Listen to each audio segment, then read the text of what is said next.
بتستعير الغلط مشان ما تخرب الصورة، بتسعوا للظهور المظهر المثالي دائما، واللطيف بلا انقطاع، والراقي بلا عيب. لطفاء زيادة انتو؟ بيقول ألدوس هيكسلي: كلما زاد اللطف المصطنع زاد الخوف من رؤية الحقيقة. بس عن أي حقيقة عم نحكي؟ يعني لما بتشوف رفيقك أو ابنك، حبيبتك، بنتك، أي شخص هو قريب منك وأنت قريب منه، عم يغلط، عم يتجاوز حدوده، عم يدمر حاله، عم يتصرف بمزاجية، مهمل لمسؤولياته، بيضطرك تبرر، بيفهمك غلط، بيخزلك، معتمد عليك زيادة، وكتير من الأخطاء الممكنة. ليش بتتعاملوا بلطف مع الموضوع؟ ليه ما بتحكوا الحقيقة؟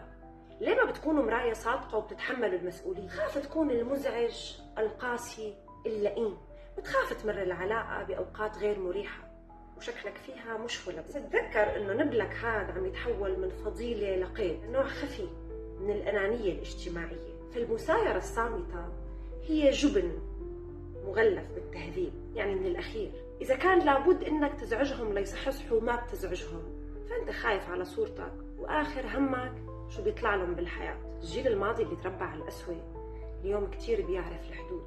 فالتضحية بصورتك من أجل مصلحة الآخر بدون ما يكون قصدك تجرح أو تأذيه أعلى درجات الحب. حتى لو كانت هي التضحية هي بالابتعاد أو الحرمان، حتى لو كانت هي التضحية بإنه يشوف أسوأ نسخة من حاله، لأنك بتكون عم تقدم له حقيقة.